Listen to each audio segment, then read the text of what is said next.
J'espère que tout le monde va bien, que tout le monde a passé une excellente journée. Très rapidement parce que faut dire ce qui est, on voit que ça sur les réseaux sociaux.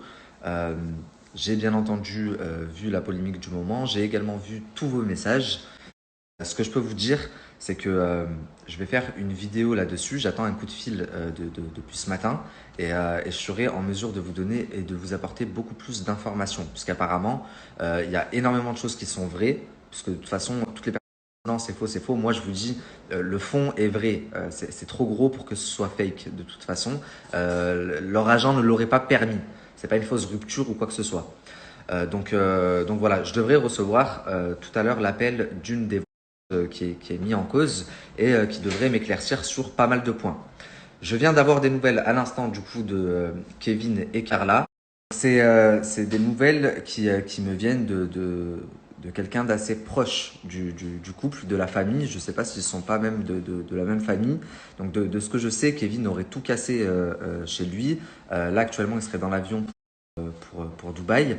Et Carla ne s'est pas encore exprimée, mais on devrait la voir s'exprimer dans la semaine sur Touche pas mon poste, dans le plateau de Touche pas mon poste. Elle devrait être accompagnée d'un avocat et voilà.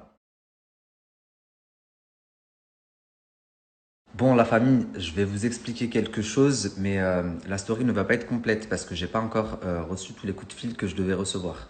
Donc, ce que je peux vous dire, c'est que il y a eu un acharnement là sur le compte de Carla.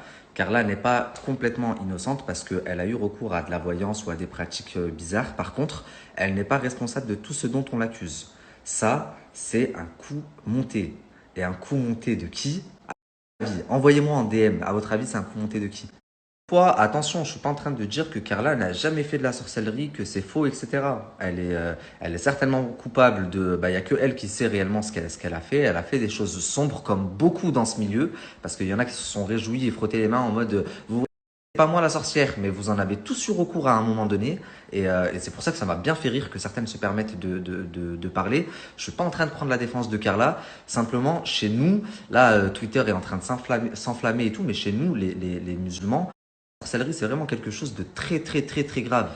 Car là, elle n'est pas musulmane. Elle doit voir ça comme le Père Noël. Elle paye quelqu'un, elle exauce quelque chose et ça se produit. Donc voilà, on n'a pas tous la même façon de voir. Et encore une fois, même si elle a eu recours à la sorcellerie, tout ce dont on l'accuse, c'est pas forcément vrai. Au contraire. Les amis, juste, je reçois des messages de personnes qui me disent comment ça se fait que Kevin a pu aller à Dubaï aussi rapidement, etc.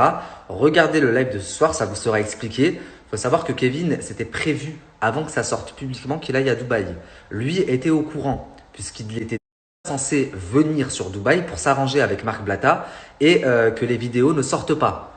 Sauf que entre-temps, Marc a vu Maeva et les autres et ça a fuité sur les réseaux sociaux. Mais de base, Kevin était censé venir voir Marc et faire en sorte que les vidéos ne sortent pas. Je ne sais pas s'il devait le payer ou s'il devait s'arranger autrement, mais en tous les cas, les vidéos ne devaient pas fuiter. Il y a une vidéo, un bout de conversation qui vous a été mis et qui lui est fake en soi, c'est-à-dire qu'on a pris un bout de conversation de là, un bout de conversation avec lui, un bout de conversation avec lui, un bout de conversation avec lui pour faire une seule et même conversation. Vous dire, oh, regardez la réponse de un tel et le. Alors en soi, oui, car là, il a eu recours à la sorcellerie, mais ça a été vachement amplifié, toute cette histoire. Ça a été vachement. Salam alaikum la team, j'espère que tout le monde va bien. Alors comment vous dire, je suis encore un petit peu choqué. Je viens d'avoir Warda au téléphone. Donc Warda qui est la voyante, celle qui aurait vraiment un don et qui a contacté Marc. C'est de elle que tout est parti. Son prénom était déjà ressorti il y a quelques mois de ça, quand il y avait eu une polémique autour de Ayem. Donc voilà, c'était la voyante qui parlait aussi avec Ayem, etc. Et là, je viens de la voir au téléphone. Donc on a longuement discuté, on est resté plus de 2 heures au téléphone. Et comment vous dire, j'ai des frissons dans le dos. Juste avant de vous expliquer rapidement, de toute façon, je devrais faire un live avec Warda, donc comme ça, vous le savez, ce soir ou demain, grand maximum, où je vais pouvoir lui poser toutes les questions que j'ai prévues. D'ailleurs, si vous avez des questions à cette Warda, n'hésitez pas à me les envoyer. Je les rédigerai en amont et je lui poserai pendant le live. Juste avant, je voulais réagir puisque j'ai pris énormément d'abonnés hier, mais énormément, plus de 50 000. Il y en a beaucoup qui ont dit oui, il a acheté des followers, je sais pas quoi. Alors je vais vous expliquer quelque chose. Je n'ai jamais acheté un follower de ma vie. Et je vais vous le montrer d'ailleurs. Regardez bien, je vais vous snapper en direct. Déjà, tellement que vous m'avez ajouté hier, mon snap il a bugué. Tellement à un moment, je pouvais plus rien faire, j'ai dû me mettre en public. Je me suis dit que ça allait tout accepter d'un coup, sauf que non, je me suis remis en privé. Mais alors regarde, je vais sur mon profil. Déjà, nous limitons les fréquences parce que j'ai trop accepté de monde. Donc, ok, je suis à 55 000 abonnés. Ok, regardez combien j'ai fait de vues dans ma story. Je peux pas l'inventer. Bon, ça, c'est ce que je viens de poster. Combien j'ai fait de vues hier soir?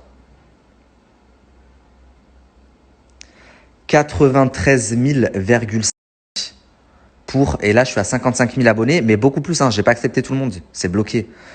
Donc, 93 000,5, vous voyez bien que ce n'est pas du fake, ce n'est pas des faux abonnés, puisque si j'ai fait 93 000 vues hier alors que j'ai été en public même pas une heure, c'est tout à fait légitime que j'ai 55 000 abonnés. D'autant plus que vous pouvez aller dans les 55 000 abonnés. Si vous trouvez des abonnés chinois ou thaïlandais ou je me les coupe en direct, hein, d'accord? Il n'y a que des abonnés français. C'est simplement que c'est mon troisième compte. J'ai deux comptes qui ont sauté et qui avaient plus de 200K. Donc à un moment donné, les gens hier, enfin j'ai été parti beaucoup de monde, ils m'ont retrouvé et merci beaucoup parce que en une nuit, c'est énorme. Mais j'ai récupéré une bonne partie de ma communauté et ça me fait très très très plaisir. Regardez encore une fois, je vous mens pas. Depuis hier, c'est bloqué à plus 999. Quand j'essaye d'accepter mes demandes, ça me met « Nous limitons la fréquence de certaines actions que vous pouvez effectuer sur Instagram afin de protéger notre communauté. Si vous pensez que nous avons commis une erreur, faites-le nous savoir. » Je mets « Nous contacter ». Et là, à chaque fois, je dois attendre à peu près un quart d'heure avant que ça se débloque. Donc d'ici un quart d'heure, ça va se débloquer. Je pourrais recommencer à accepter les gens là qui sont en attente, mais je vais en accepter 2000, 3000 et après ça va rebloquer encore. Bref, je sais même pas pourquoi je me justifie, mais au final, si je me justifie pas, pour les gens, ça va, enfin, ils vont rester sur le fait que j'achète des abonnés. Je n'ai jamais acheté un seul abonné de ma vie. Et d'ailleurs, je vais vous dire autre chose, même le compte de ma femme, je l'ai partagé hier, je vous ai dit s'il saute, abonnez-vous sur le compte de ma femme. Elle est pareille, bloquée à 999. On a la flemme d'accepter. Enfin bref.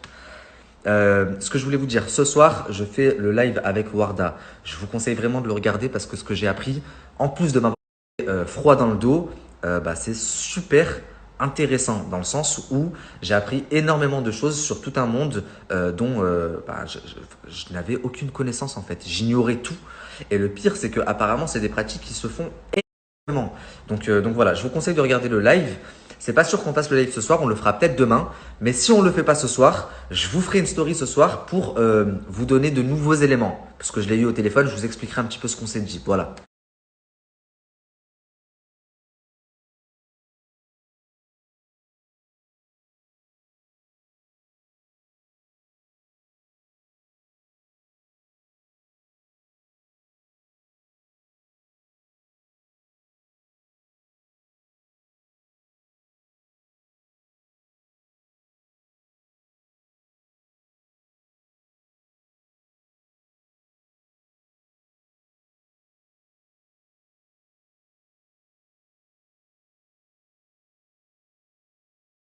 De toute façon, je devrais faire un live avec Warda, donc comme ça, vous le savez, ce soir ou demain, au grand maximum, où je vais pouvoir lui poser toutes les questions que j'ai prévues. D'ailleurs, si vous avez des questions à cette Warda, n'hésitez pas à me les envoyer. Je les rédigerai en amont.